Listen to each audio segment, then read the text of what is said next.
the reason I believe that you have these conversations before you engage the counselor is because otherwise you might be wasting money. Because the counselor is going to say, well, have you talked about this? No? All right, let's talk about it. So now you're paying how much an hour to talk about something y'all could have talked about already? You get where I'm going? It's not even a problem. Yeah, it's not something, like when you engage the counselor, you want to engage them on a foundation already. Like, all right, so here are the outliers. Here are the things that we need support bringing together. We talked about how to, our spiritual beliefs, and, there's a few gaps. Can you support us with that? Like, you want to be able to go to them and actually give them work to do. Because a good premarital counselor, you don't have to give them work to do. They're just going to start going down the list. And what I would say is use this list to ensure you're getting your bang for your buck. Like, why have them say, well, have you all talked about your finances? No, ma'am. No, sir. It's kind of like, I'm telling you, talk about your finances before you go to counseling. So then if you go to counseling, say, yeah, we have talked about our finances, and one of the things we want to bring to you for support is, and you know exactly what there is to talk about and get support on, right? So to me, counseling is number 10. It's on the list, but I believe as two responsible adults, you should be able to get to number 9 and 10 without other people's help. Otherwise, you in trouble.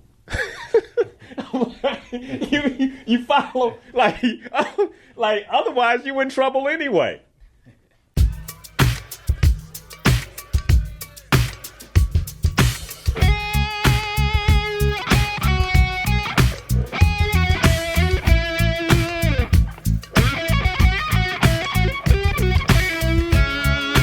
If you wanna be about it, come on, let's talk about it. Change up the things you see. Open your mind to possibilities. Find your power, passion, and your purpose. You know it's time for you to walk in greatness. Let's murder mediocrity. Slay your goals, live out your dreams. Right now. Inspirational perspective. Open your mind to a better life. It's time to live your dream. Your purpose now. Inspirational perspective. Let's slay your goals. And so today what I want to talk about is what every couple needs to know before they get married. So the last time we were together, I discussed like when to propose, like how men should know to propose. So now we're going to the next step because at this point you're engaged. And what's supposed to happen during this engagement period? Now, interestingly enough, I'm gonna jump right into it because I got 10 things every couple should know before marriage, and I want to do them all today. So I'm being ambitious, and so I'm gonna get right into it. But by all means, please join the Facebook stream at facebook.com, Coach Linnell Harris, to get into the conversation. You can also go and join the live video stream on YouTube at Linnell Harris, youtube.com/Linnell Harris, LINAL. Then, as always, follow me on social media at Linnell Harris for an extended, continual conversation. So now we're engaged. Now, here's the funny thing. After last week's, not the week before last, because I was out actually at my sister's wedding, thinking about all this. My sister got married last week. My baby sister got married last week in Colorado, Vail, Colorado. Absolutely gorgeous. I'm excited for her. The man she married is someone that I do approve of. He's a good guy, a really good guy. And they've been together for 6 years. And I think that's one of the conveniences of getting this started early. If I'm not mistaken, my sister's 28, 29. So that tells you she got with him at 22, 23. I was telling one of the young ladies who works for me, since relationship is part of what the show has been about, has been the undercurrent of many of the conversations with the team. And I was telling her, she's 24, hey, this is the time. Like, this is go time. And I don't know in our community if these are the kind of conversations we have with our children. Like, hey, you're 24, 25 years old as a young lady. This is go time. Like, you know, like, this is look for your husband time. And I think sometimes it's kind of like, oh, that's old school, etc. But let's remember that building family is building community. Building family is building community. And so I'm excited for her and her future. And so I want to discuss like what we should do after the engagement. Now, here's the interesting thing. I got on YouTube and I was like, what are people talking about? Like, you know, so I'm engaged now, what? And I saw no relationship advice whatsoever. None. Everybody was focused on the wedding. Like, here are the top 5 wedding tips. You're engaged now, girl. Here are the top 5. And I mean, I kept looking like, is anybody instructing couples who are recently engaged on how to use that time to really pour the foundation for their marriage? And I couldn't find anybody. As a matter of fact, I only found one video that I thought was constructive. And by the way, I don't think that wedding planning isn't constructive. I think it's a given, right? And how many people have planned beautiful weddings only for after the wedding, the marriage to break down because they didn't pour the proper foundation. So after making this huge financial investment, because that's, I mean, let's be clear, a wedding is a huge financial investment. Things didn't work out. So now you find yourself set back financially, emotionally. I mean, the list just goes on. And so the one thing I did find was a married couple who was giving advice on how to walk away from an engagement. Like, so you're engaged and you think it's not working. Like, so what do you do? And I thought that's constructive. Because just because somebody gets on a knee and proposes doesn't mean that everything's going to be okay. And marriage is too serious just to keep moving forward. So I want to cover what I believe are the 10 things every couple should do and know before marriage. Like before they get married. I'm going to start with this, though. First things first. The engagement period and the time that you're fiance is likely, if you're moving towards marriage, one of the shortest relationships you'll be in. Like that period of time, right? And so it could be a really beautiful experience if you allow it to be. I was listening to this stat, this psychology stat, and it was saying that 1 in 5 people have some type of anxiety disorder. About 20% of people. And somebody's like, well, how does this come up when you're talking about being engaged? And well, this comes up because if you're one of those people, like one of the 1 in 5, which I think is incredibly high, I think that's high for somebody to actually be walking around with diagnosable anxiety, like a feeling of out of controlness, you know, because that's really what it is. It's like, lack of clarity or emotional anxiety. If that's you, then one of the things that an engagement can do is drive that anxiety even higher. And so for a person like that, I think these 10 things I'm going to cover today are absolutely critical because this will also bring those anxiety levels down. And if you're a person like that and you get engaged and you experience anxiety, that doesn't mean this is the wrong person. you got to know yourself. You got to know, like, okay, when I get into new situations, I feel high levels of anxiety. And so I need to follow these 10 things that Linnell's going to talk about today. Okay? All right. So I got a question from a friend of mine earlier this week. Called me out the blue.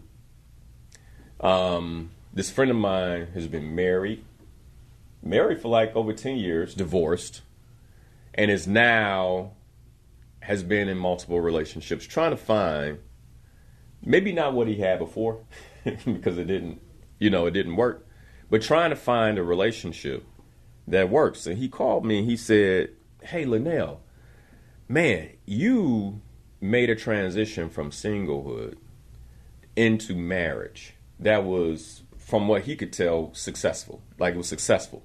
You went from dating multiple women to then a period of aloneness to then dating one woman and successfully being with that one woman."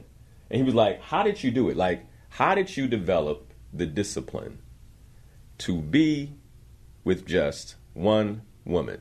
And I'm starting here because I've been putting my focus on the men. Like, everything has been really about the men because you don't get engaged unless a brother gets on a knee. And I know there's some new age stuff happening, and I just personally don't think it works. So, really how we want this to go is traditional, because traditionally marriage is worked, and all this, a lot of this new age stuff ain't panning out. This is the first thing I believe a couple should do, especially the man. The man should do once he's engaged. Because for the most part, when you think even the goal setting process, like the goal is going to be, man, I think this is my girlfriend, we're dating, everything is matching up, she meets my conditions of satisfaction, she meets my non-negotiables. I believe this is the woman I'm going to spend the rest of my life with.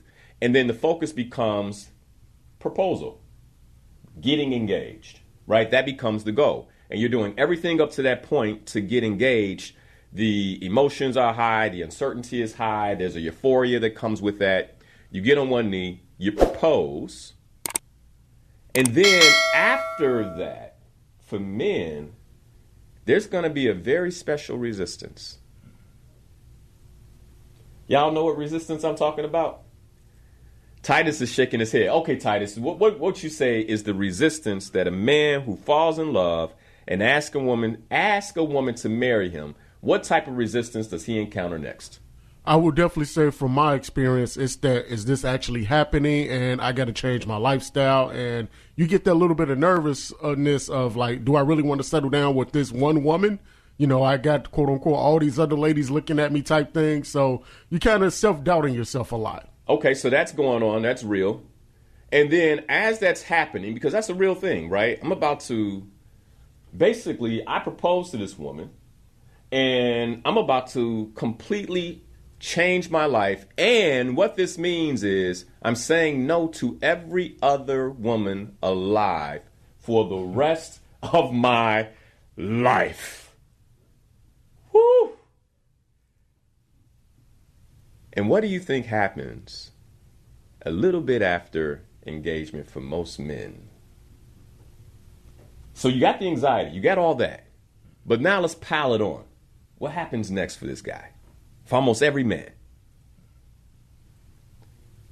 I would say for sure they do something reckless. And what I mean by reckless is nothing too crazy, but let's not say reckless. Here's what happens, and this is happened to me, and this has happened to almost all of my married friends. When we talk about our engagements, somebody from the past calls. Oh yeah. Right? And if it's not somebody from the past, it's somebody brand new that enters your space, whether in the workplace, right? Whether it's in the workplace, whether it's in travel, somebody enters your space and begins to create some level of doubt. Where you have to really be like, okay, what am I doing here? Right? It's the test. Every man will be tested. Every man. Right now I'm talking to the men. And ladies are like, it shouldn't even be a problem. It shouldn't be an issue. What's the big deal? Like, I'm not talking to you. I'm talking to the brothers, and we having a conversation. Right? So my friend calls me up, and he's asking, how did you develop the discipline to say no to every other woman on the planet? Well, first, let me be clear. There's no one quite like my wife, to me. All right? And so that's part of how. Let me say that first, right? Somebody's probably like, this guy, he's saying what he got to say because he know his wife is listening. And you're right, 100%, and it's true. Right? It can be both at the same time, okay? But here's the other piece.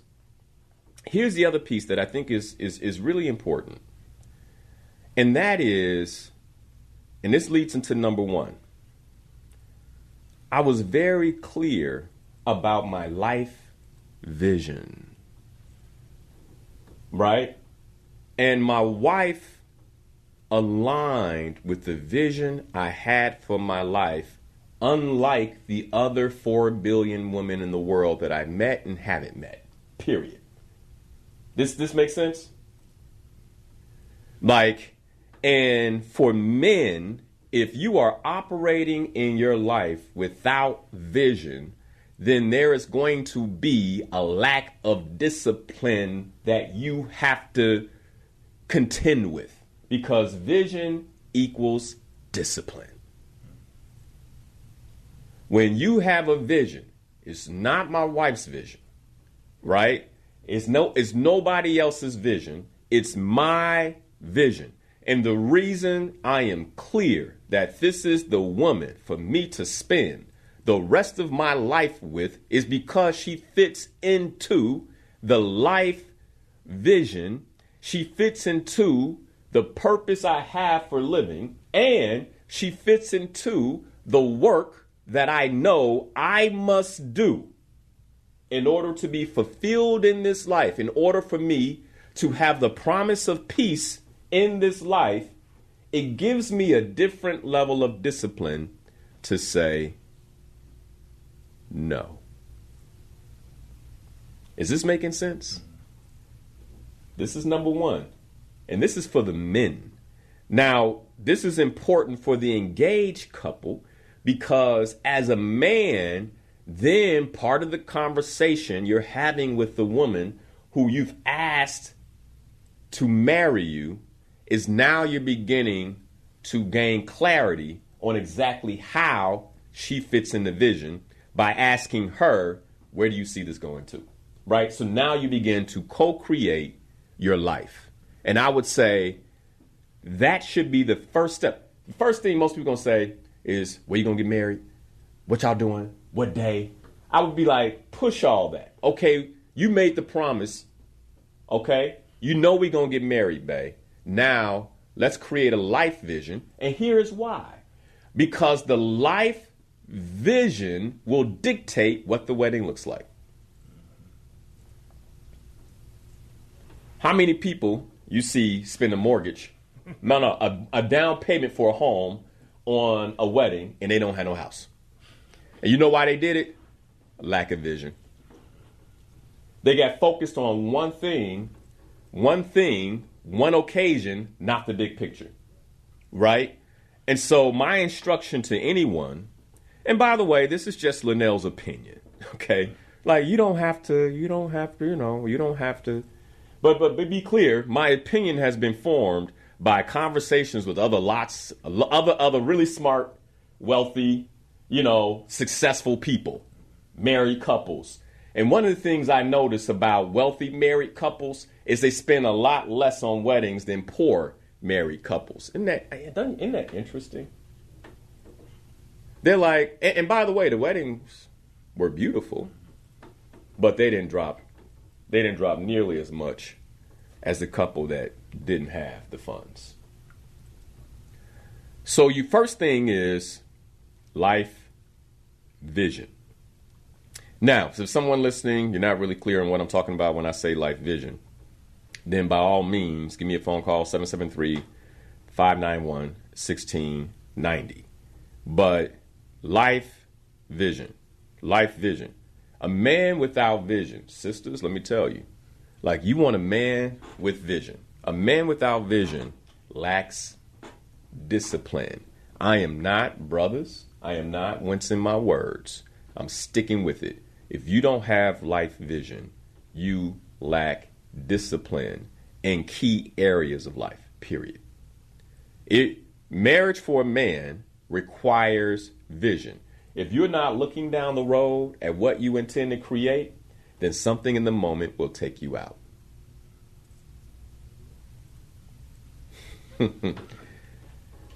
I'm going on marriage 10 years next year.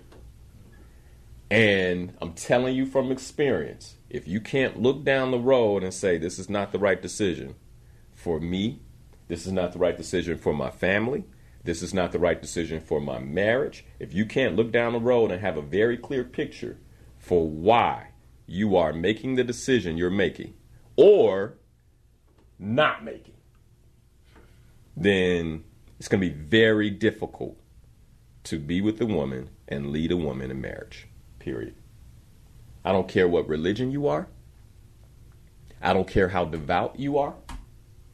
How many strong religious brothers we see fall down? Okay? I don't. Life vision. You need something that the Creator has put inside of you, that He's called you to do, that is the focus of your life over and beyond your future wife. And she needs to know that this purpose is more important than you. That you are a helpmeet to this thing, but first and foremost is the promise that I have to the Creator. I don't think anybody would contend with that. Now, I'm not saying that gets in the way of your ability to love her and all those things, right? It's not one of those things. But you have a vision and a mission that you're looking to fulfill that is very clear in your future vision and how she fits into it all. And because she is a partner in this, then how you treat her, how you care for her is of critical importance. All right. So any questions about that, give me a phone call, 773-591-1690. I also invite dissent. If you're like, man, you crazy, I disagree. I'm serious. Like, let's have a conversation, because you may not be the only one who thinks that way and feels that way. That is number one. Number two, on what couples should do during engagement to prepare for a successful marriage, this is the opportunity to begin deepening your emotional intimacy. My wife didn't necessarily make this excuse when we were going through the process of being in a relationship and getting engaged. We made a decision fairly early in the dating process to be transparent. But, not everybody can do that. And so some people require a promise. And that promise will support them in being transparent. Now, here's the thing. If a man gets down, and to the brothers, if you get down on one knee and you ask a woman to marry you, then you got to be prepared to open up. You got to be prepared to open up and be transparent and deeply emotionally intimate with this woman. Now, why is this important? This is important because one of the beautiful things about marriage, one of the scariest things about marriage, is that the person that you marry is going to know you better than any other human being on the planet. They gonna know you like don't nobody else know you. And why is that? The reason that is because marriage doesn't solve your problems. Marriage doesn't chase away your trauma. Marriage exposes it. Like, marriage doesn't solve your problems. Marriage exposes your problems to your partner. Whatever whatever it is that you have been struggling with on a very personal level is about to get found out by your partner, by your spouse. If they didn't know during engagement, they're going to find out. Listen to me. They're going to find out when you're married. If you've been hiding a porn addiction and you didn't express it throughout the engagement, she's going to find out when you're married. You might be able to hide it for the first 2 years, but eventually she's going to go, "What's this?" And you're going to go, I left that in the bathroom. You know, like, you get, like, and she's going to find out. And ladies, he's going to find out. If there's some type of trauma you had in your past, if there's something you've been hiding, there's going to come a point where you find yourself cornered in a conversation with your husband where he's saying, "What's really going on?"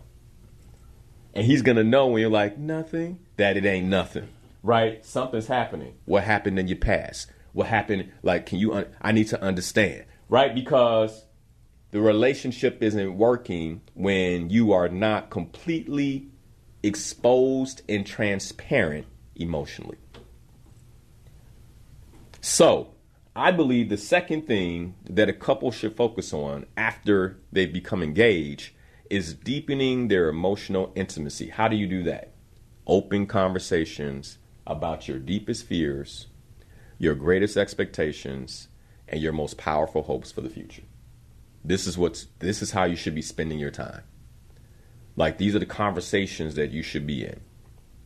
And the practice should be vulnerability in your emotions and beginning to realize that the person you're going to marry provides the emotional support that you need. Because all that does is strengthens the connection that you all have before marriage. Deepen the emotional intimacy. And some people might go, "Ours is already deep. Ours was deep before we got married. We good." I'm gonna tell you right now that there's something about the promise of marriage that allows a person to go even deeper. Especially when a man says, "I'm promising my life to you.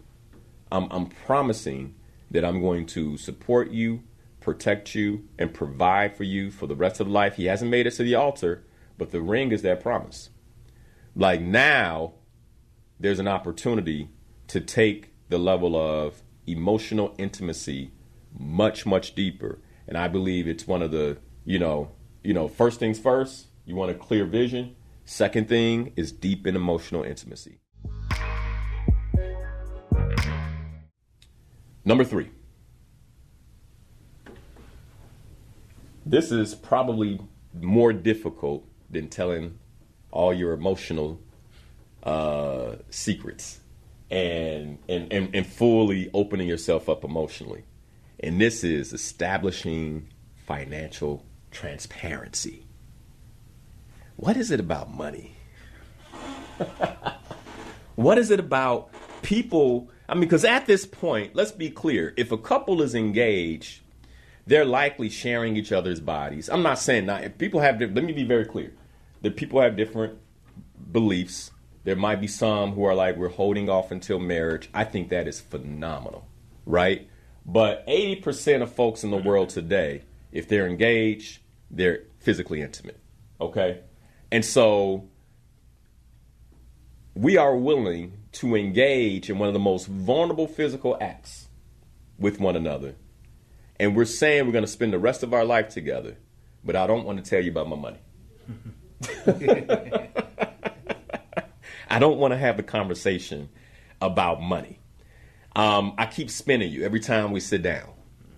I keep spinning you, right? And let me tell you something. If this is happening, I would, and this is why I say, notice I ain't said nothing about planning a wedding, because to me, these first 3 are the first 3 things that should be done before you plan a wedding. Okay, we're engaged now.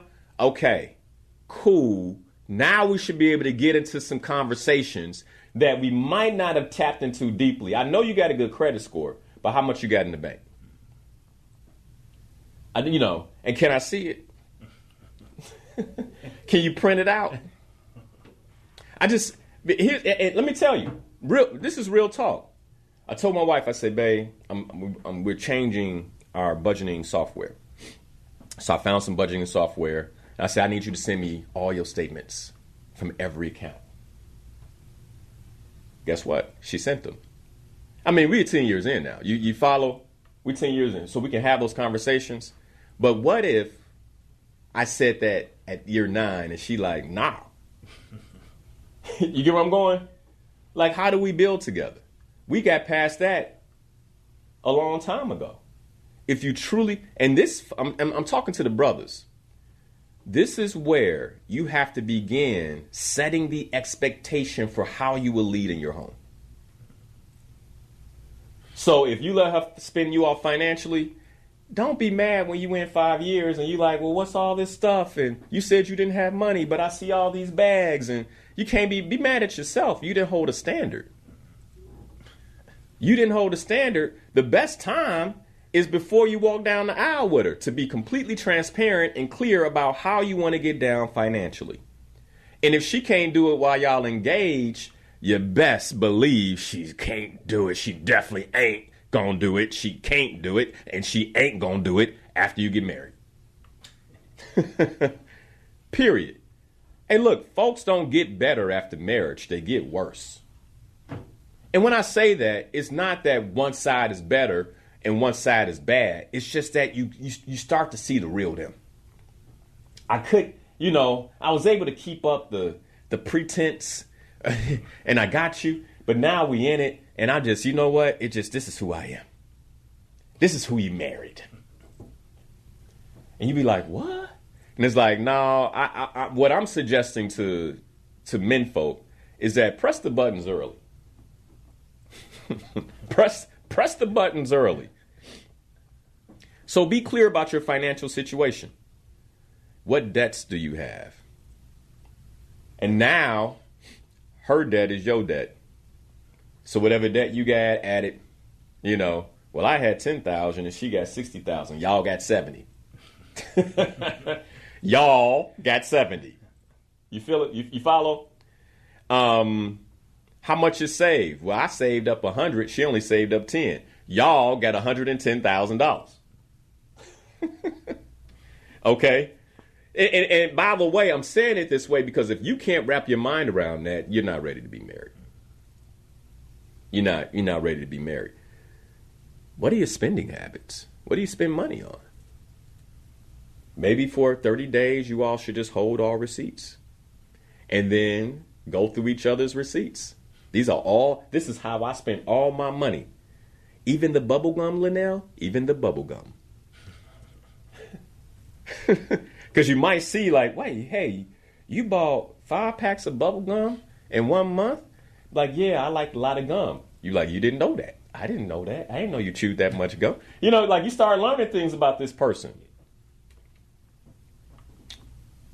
The other part is now you want to begin creating a shared financial plan that includes budgeting, joint accounts, and financial goals. Now, if you listen to a lot of marriage experts, most of them will say, like, oh, well, you can have a successful marriage and have separate accounts. And let me be clear, my wife and I, we have separate accounts too. But we also have a joint account. And one of the reasons we created a joint account is because we realized that if we're going to be doing life together, then there has to be a place where we can do finances together. Whether, my income, we both own separate businesses. Those are going into different accounts. And then we have personal accounts. And then things are moved from the personal accounts into the joint accounts. And we figured out how we want it to be. But I firmly believe that you should set up a joint account with the person you intend to marry before you marry them, because you have to go into a bank to do that. And when you go into the bank to do that, you'll see if they even qualify to open an account. Because you all might get surprised sitting there in front of Mr. and Mrs. Banker when they say, well, she can't open an account at our bank. Well, why, honey? What happened? You get where I'm going? Like, sometimes we think these things are insignificant. Oh, it doesn't matter. And by the way, my suggestion is you want to have the joint account before you plan the wedding so you know how you're going to pay the wedding planner? Why not practice paying the person who you both hired? You get where I'm going?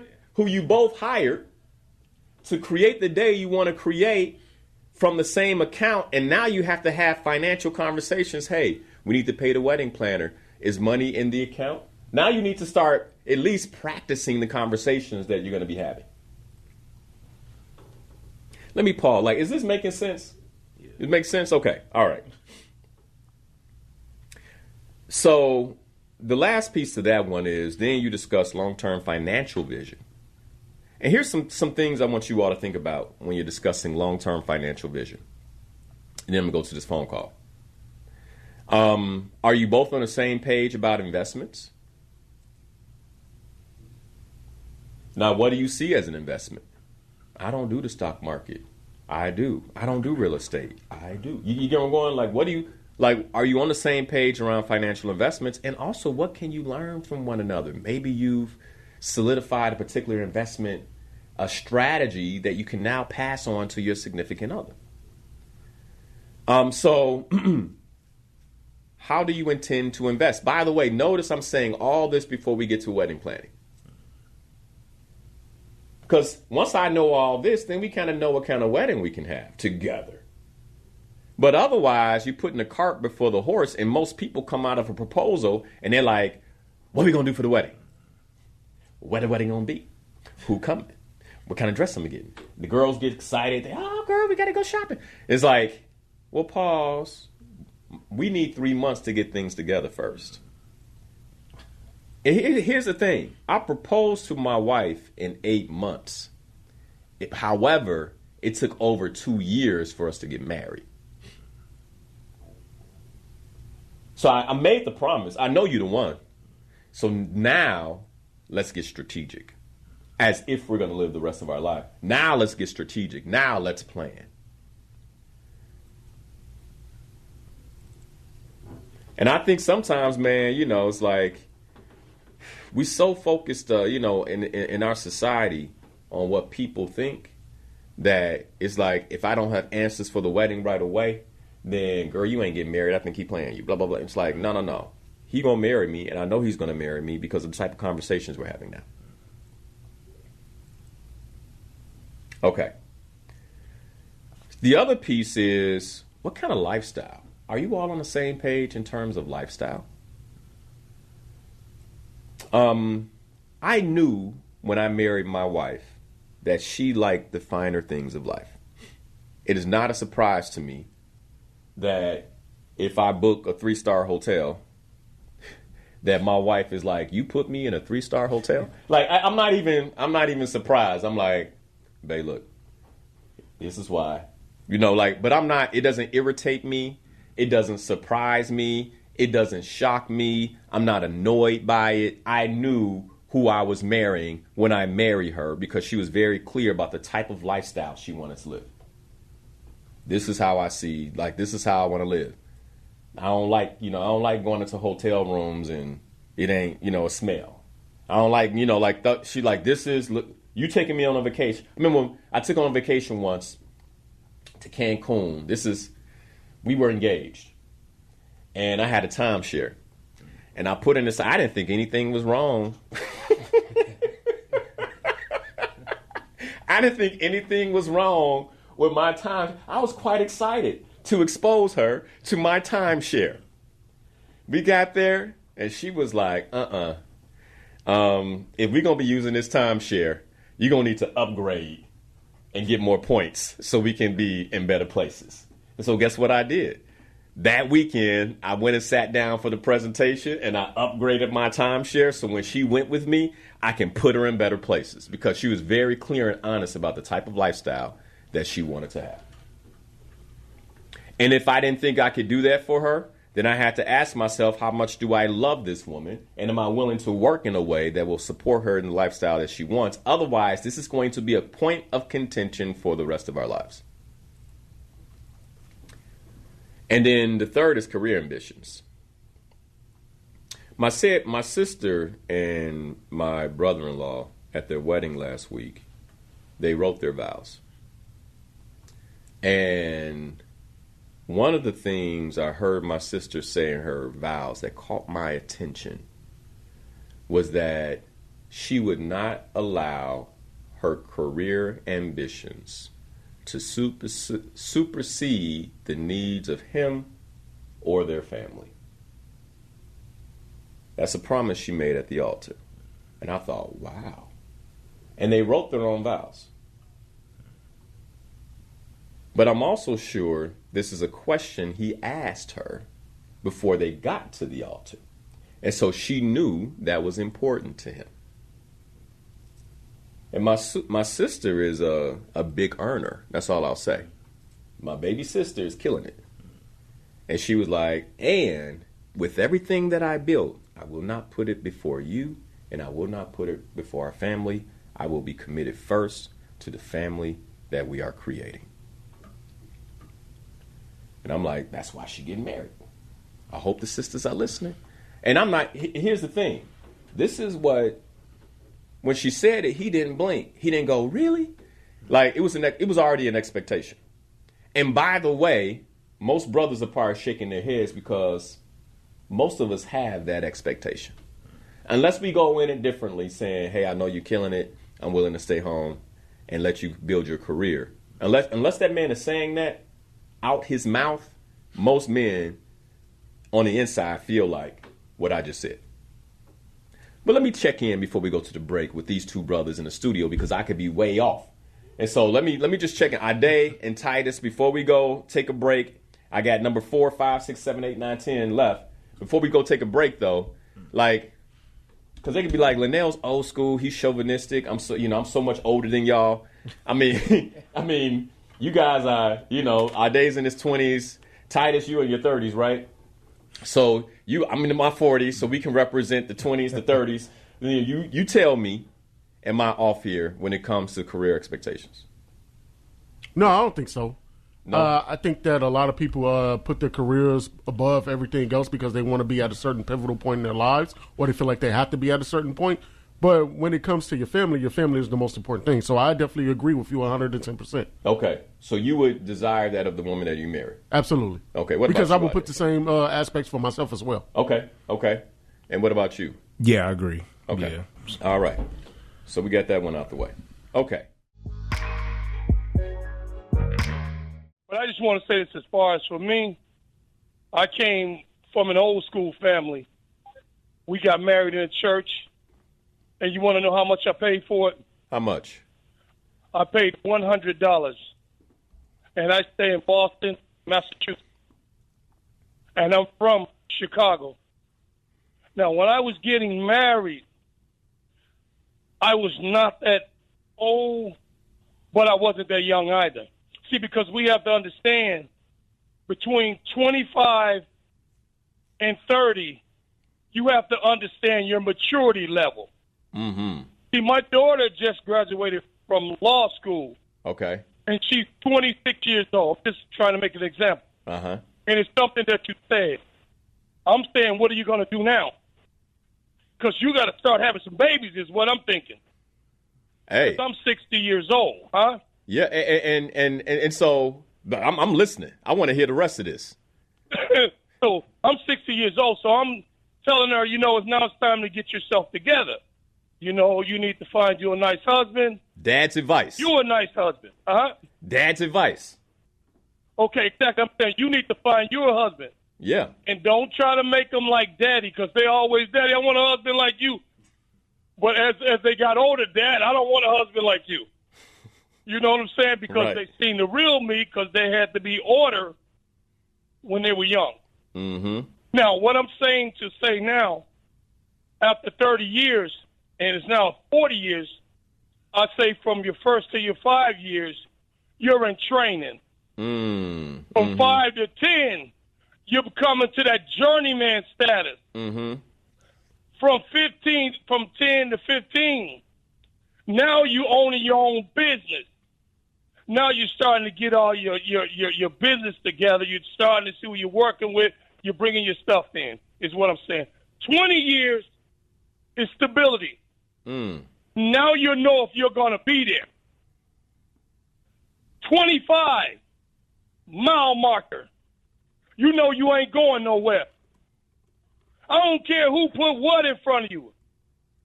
30 years, it's a bust. She could call you every name in the book. 35 years, she's sounding just like you. Ooh. You don't even know what to say to her because that's something you would say. Now, that's all I got to say. So 35 years, basically, you all become the same person almost. We become the same person. I don't, you know how they used to say, he's a yes man. He becomes a yes man because she's sounding just like him. He becomes quieter now because he's comfortable now. He don't have to worry about her doing anything. He feels comfortable. If you understand what I'm saying. I do. So 10 years, you're a journeyman. I say 10 years, you're a journeyman. 15 years was what again? 15 years, you got your business. Okay. You're owning your business. You know what I mean? Owning your business, 20 years, you own your business. But in 20 years, you got your clients now. 25 years, now you setting yourself back. You ain't got to work as hard. Now you got somebody working for you. You understand me? Now, and the rest is history. Got you. Huh? I love it. June, thanks for the phone call, man. That was real good. You're welcome, brother. All right. I appreciate you. Okay. Here's what I heard. I heard a few things on that. I love this. 40 years of marriage, 4 children, a daughter who is 26 that just graduated from law school. Her father says to her, I didn't hear him, and I'm sure he said, go get a good job, you know, all that. I'm sure he said that. But what came to mind for him, for his daughter, was now you need to make yourself available to the pool of men, so men can find you, so you can get a good husband.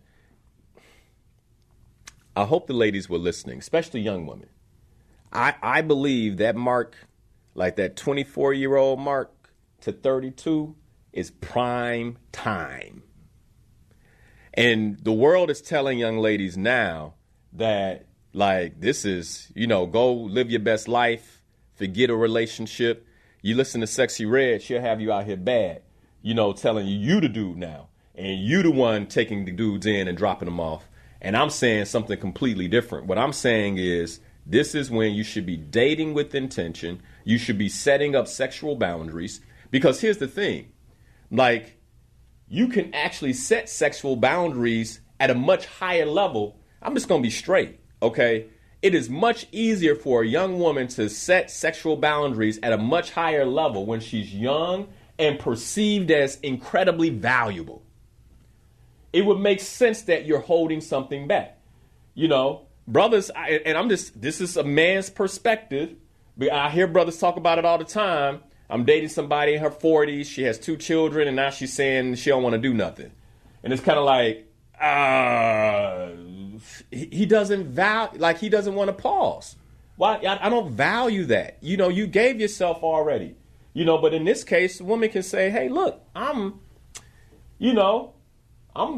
even if I'm not pure, I'm purer.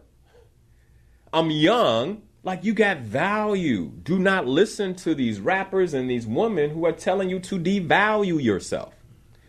So the brother's saying, allow yourself to be found by a good man. That's his priority for his daughter. For his daughter.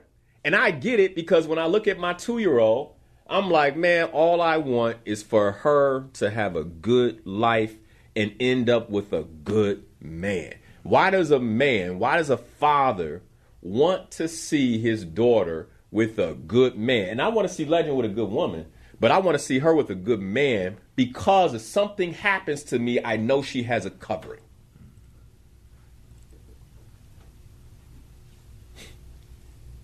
I know she has a covering. I know she has a provider. I know she has a protector. I know she has a man that will stand in front of her and unsheath her sword and take arrows and beatings to ensure she's unharmed. That's what I want for her. That's what every father wants for his daughter. So you can say it's God, this is chauvinistic. No, it's coming from a very pure, we understand the world. I understand that she needs a covering out here. I love that. I love the breakdown. According to Brother June, I'm a journeyman. I'm willing to accept that. It's one of the reasons I waited almost 10 years to really talk relationship, because I wanted something under my own belt, some experiences for my wife and I. And to be honest with you, the first 7 years, I was focused on just making it successful. Okay? That was great. I agree with you on this, James, that men in particular, if you're talking about men in particular, you talk about financial, like a man should have his finances in order. A man should be worried about taking care of himself first and foremost. I completely agree with you, and I believe I would tell my daughter this, and I want to be very clear about this. So I'm thinking about June, who called in. His daughter's 26. The likelihood that her husband is 26 is incredibly low. I like a good man who's ready to get married, 26, out of law school, young, mature woman, that he not 26. And for the young brothers listening, just stay on board. Just stay, you're not ready yet. And I agree with James on that. And that it takes time for a man to become adequately ready to seriously settle down with a woman. I met my wife, she was 28 years old, I was 36. I was 30, I was like, you get where I'm going?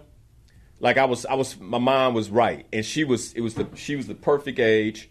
It was like, you get where I'm going? Like, it was just, I was ready. And so when I think about June, his daughter being 26, likely, the guy who will see her and value her properly is about 34. And I'm throwing out averages. I'm not saying this is every guy. You run into some guys who are in their 20s, who are incredibly mature and are ready, etc. But for the most part, overwhelmingly, we as men take a while to mature. It takes a while for us to get ourselves together financially. It takes a while for us to figure out exactly what we want to do. It just takes a while. And so my advice to most men in their 20s is, man, get yourself together. Number four is to explore the relational expectations. And I'm going to be very quick on this one. We already covered the top three that I think are incredibly important. And in my opinion, relational expectations are where you begin having the wedding conversation, right? So now, what are your love languages? How do I meet your emotional needs?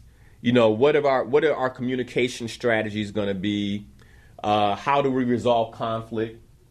My wife and I created hey, this is how we're going to handle conflict. I will never curse at you. I will never disrespect you. We handle conflict in a respectful way. We set that up very early in the relationship. So it's like now that we're journeymen and women, according to June, right? We don't even, some things just kind of come, right? We can get into a disagreement. I don't even have to worry about her disrespecting me. She doesn't have to worry about me disrespecting her. The other piece here is you begin setting boundaries and expectations for intimacy and affection. Now, this is how I need to be loved. I mean, even if you're a couple that is not intimately involved, you should begin having these conversations. This is what sex looks like to me. This is because now, if we're in that conversation, we can begin discussing the wedding. Because now I understand your relational expectations. I understand your love language. A lot of what you want for a wedding it's going to make sense to me.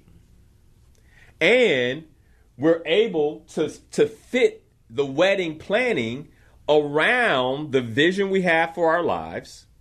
We already have deep emotional intimacy that we're building. We know we have the pathway for that because, by the way, there are going to be some things that come up in the wedding planning that knock you off kilter. Okay? Always. And it may not be with her or him. It might be with the wedding planner, where both of y'all got to team up on them. We on the same page here? Boom. My wife and I had to fire 2 wedding planners, babe, or 3. Yeah. But see, we were on the same page at that point. And I wasn't like, well, why you letting her go? And we arguing about, it was like, I was very clear. She was like, this not working for me. I'm like, okay, because the vision is clear. Like, the deep intimacy is there. We're building on that. The financial transparency is there. Like, yeah, we shouldn't be paying for this. She ain't doing, but it was very clear. So now the relational expectations, including the relationship we have with our wedding planner, like all that's on the table. Now, let's talk about the wedding.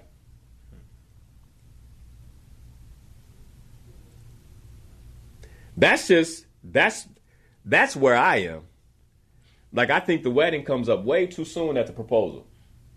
It's like, hey, let's get some other things very clear here. Because now that we have financial transparency, we understand what kind of wedding we can afford.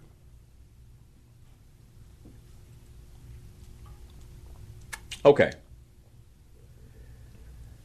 And I'm not being pulled along like, oh my God, I don't know how I'm gonna afford this. You want to have what? Okay, I'm just barely getting by. She don't even know. And then we get married, and she like, why are you in this situation? Because of the wedding you wanted. You looking back. You looking back. You better man up and have a conversation right now. And if she leave you, it's the best time for her to leave because you're not married.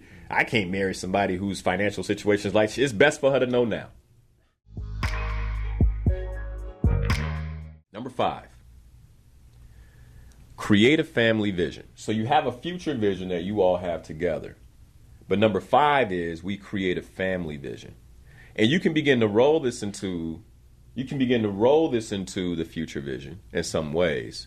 But, we already talked about children. We already talked about parenting styles. We already talked about the values that we want to have. Linnell, you covered that. That's why I proposed.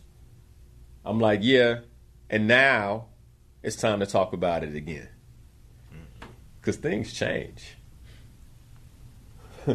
She got a ring on her finger now. She might be a little more honest. Well, I know I said 3 children when we were dating. Well, I'm only going to give you 2. Right? I mean, things, at each level, things can change. And if I'm a guy, I want to revisit it. So how many children we have? So the reason I proposed is because I liked your answers before I proposed. But now that I proposed, I want to ask you again. Now that you got that expensive ring on your finger, I want to ask you again. Anything change?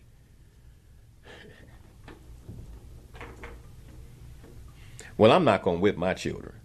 Well, wait. When we were dating, you didn't say that. I think children, need some discipline sometimes. You start to have those kind of conversations. And you want to be on the same page when it comes to child discipline, let me tell you. I remember Legend got in trouble with me. And he was in big trouble. My wife knew it. And we in the room, him and I, we sitting on his bed, we're talking. And she's standing in the door.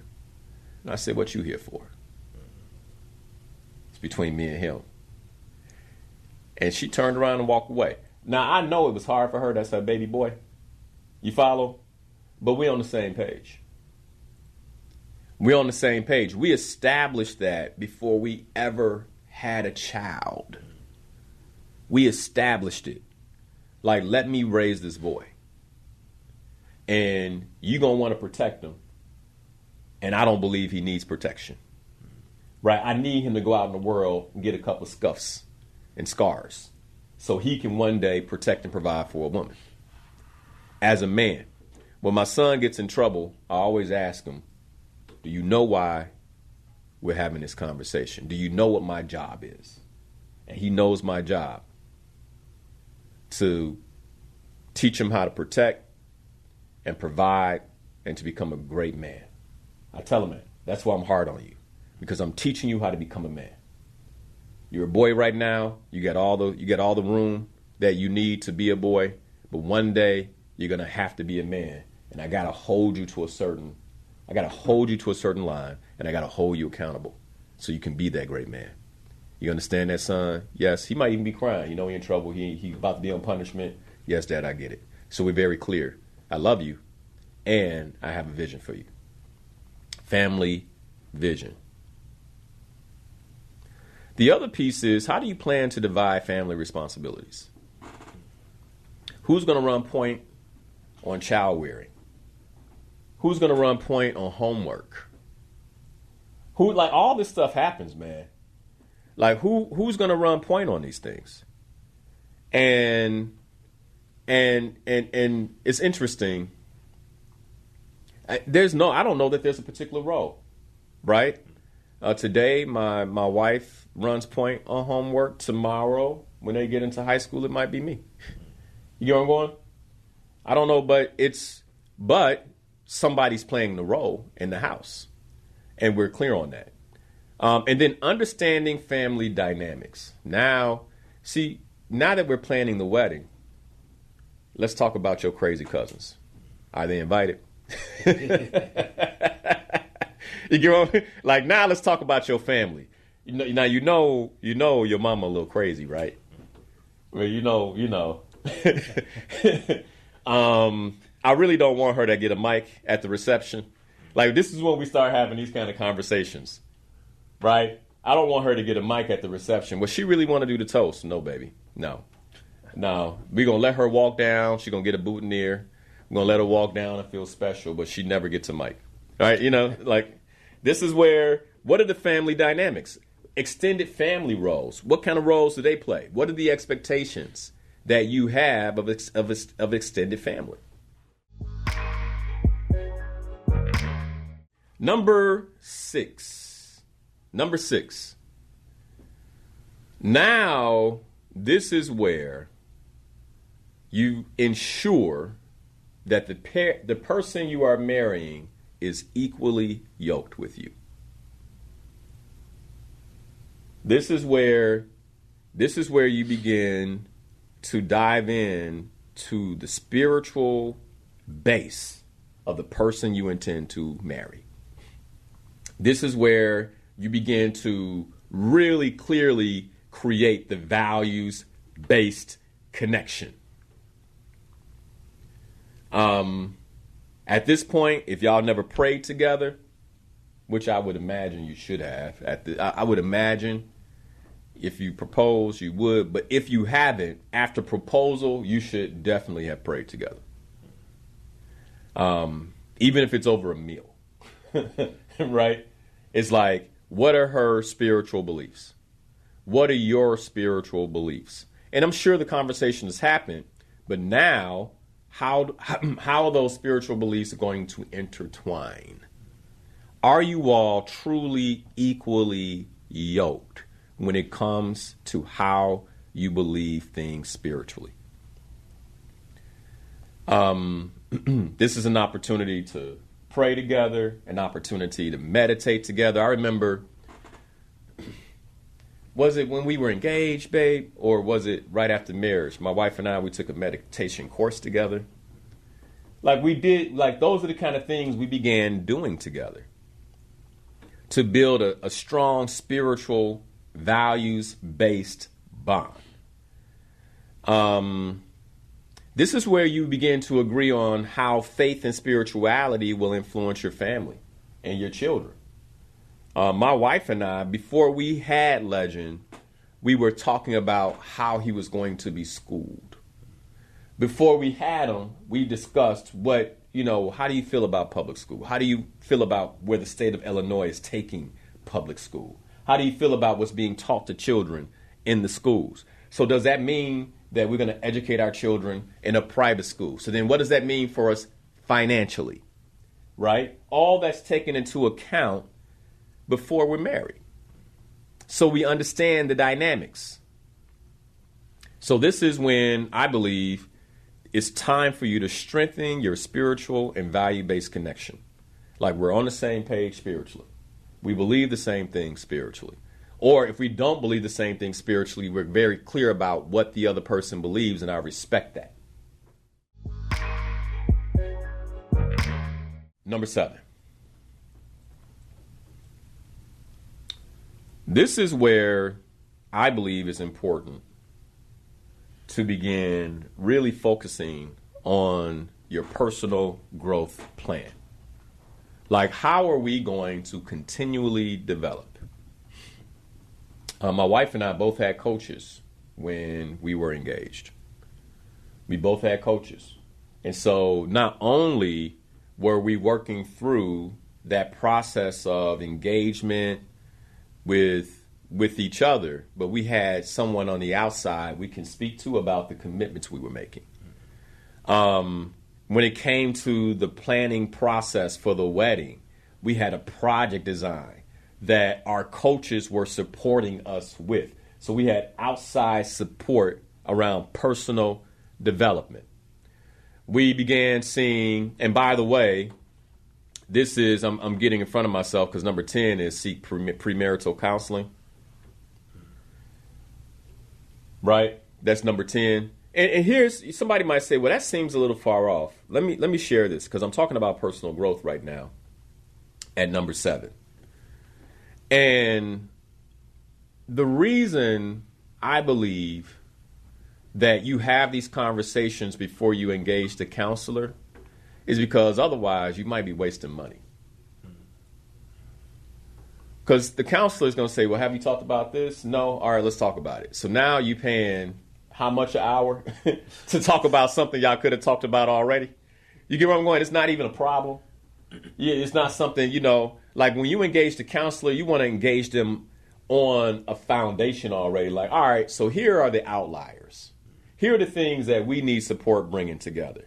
We talked about how to, our spiritual beliefs, and, there's a few gaps. Can you support us with that?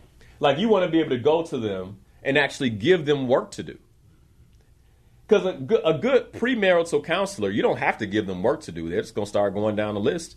And what I would say is use this list to ensure you're getting your bang for your buck. Like, why have them say, well, have you all talked about your finances? No, ma'am. No, sir. It's kind of like, I'm telling you, talk about your finances before you go to counseling. So then if you go to counseling, say, yeah, we have talked about our finances. And one of the things we want to bring to you for support is... And you know exactly what there is to talk about and get support on. We haven't been able to really reconcile this. We love each other. We want to be together. We know that this is the person for me. And at the same time, this really bothers me about him financially. And so now I need counseling. Right? So to me, counseling is number 10. It's on the list. But I believe as two responsible adults, you should be able to get to number 9 and 10 without other people's help. Otherwise, you in trouble. you follow, like otherwise you in trouble anyway. Like if you need a counselor to get to 1 and then to 2 and then to 3, like this might not be time for you. You might need to just take a step back. Does that make sense? Okay. So now we're creating a personal growth plan. This is critical to the marriage, not just the engagement, but the marriage. Because what you don't want to do is outgrow one another. You do not want one person who is fully dedicated to personal development and the other person isn't. Because what happens is now, this is how you become unyoked. You can go into a marriage equally yoked and then be unevenly yoked because one person is committed to personal development and the other one isn't. You want to see, and to my men, let me talk to the men real quick. We have a tendency to believe we can do it all on our own.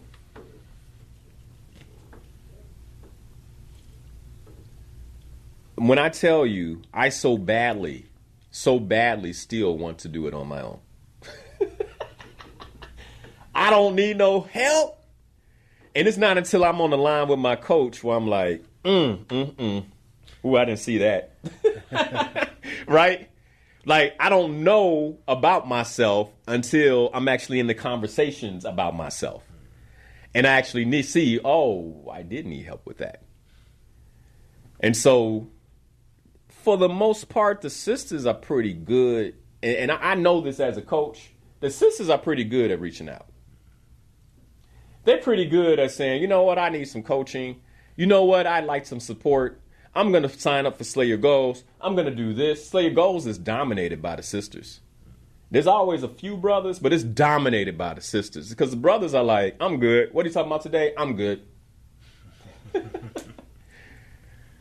And we tend to not want to get the support that we need when it comes to our personal development. And I'm telling you, bro, with love, you are not the best when you are on the road all alone. You are not at your best. You need to have a trusted brother, a trusted confidant, a trusted mentor. You need to have a man that's older than you, like the brother June who called in 40 years. I wrote that down. I hope the other men wrote that. I wrote down what he was saying. That was great. That was good. I want to learn from you. Right? How do you make me better? Now, I ain't listening to every man. Let's be clear.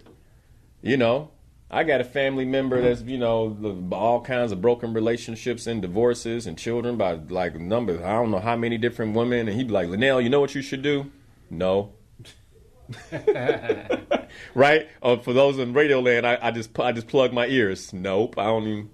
But to the brother that's been married 40 years and 40 years and successful and like, what you got to say?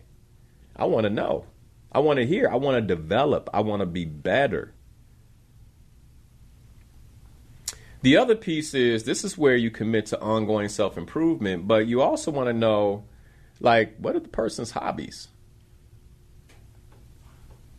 Is there, and when it comes to personal development, do you plan to go back to school? Great time to ask. You don't want to get surprised. I didn't know you were going to go to law school, babe. Like, you know what I'm saying? Like, right after the wedding, you know what I'm going to do? I'm going to go to law school. Like, why didn't that come up? Right? Like, this is a great time. Like, you going back to school, you know, you want to get your doctorate. You got your master's. Well, he has his master's. I know he ain't know nothing. He might want to get his doctorate. You might want to ask. You don't assume. You think you're going to ever get your doctorate one day? He might be like, oh, I'm happy you brought that up because I was thinking, you know, it was good to know that. What are your personal goals? What are your personal self-development goals? Oh, here's a good question to ask. And by the way, we're being transparent because we're engaged. Can I see your personal goals? What are you working on?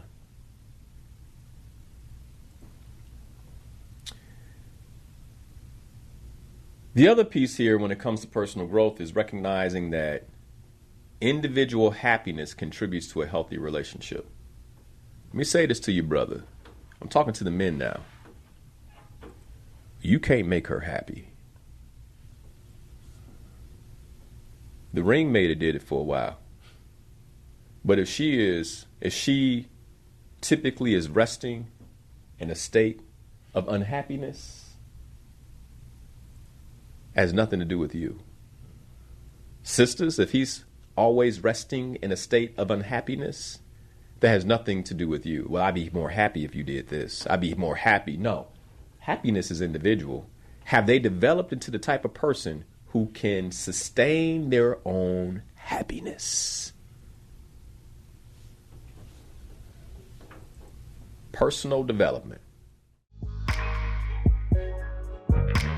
Number 8. Prepare for practical marriage. No, this is number 9. I'm sorry. Number 9. We're there. Number 9. Prepare for practical marriage responsibilities. Practical marriage responsibilities. Now we discuss living arrangements. So how we going? Because now we know the finances. You know what's interesting? When my wife and I were engaged, we were so excited. And then one of the things we started doing is like, well, I make this much and you make that much. We could afford this. Right? I remember we went and looked at $1 million houses, man, in a certain neighborhood of Chicago. And I remember we walked into one. We had pulled up to one and we walked around it. You know, we like, man, we got an open house so you can look inside. And I remember It's like, this house is so big. What are we going to do with this? The two of us. And that's when it was like, well, what would be a practical living arrangement? Practical. Like, do we really need $1 million house? No. What would be a practical living arrangement? Tell you what. I own this building. I'm living in a 3-bedroom apartment. Why don't you join me in this 3-bedroom apartment? Let's build. Let's save. Like, what are the practical living arrangements? What will the household duties be? How, like, a house takes a workload. The house has a workload. Like, so what part of the workload is who taking? Like, in our house, there are certain things that I get done. My wife, today, I need to roll the trash to the edge of the street. My wife don't. I think since we've been living there, she may have done it once when I was out of town. Once. Might have been Africa. She was like, she had to roll it. And I heard about it too. You know, I had to roll the garbage. I'm sorry about that, man. You know I got you when I get home. You know what I'm saying? I had to roll that heavy garbage.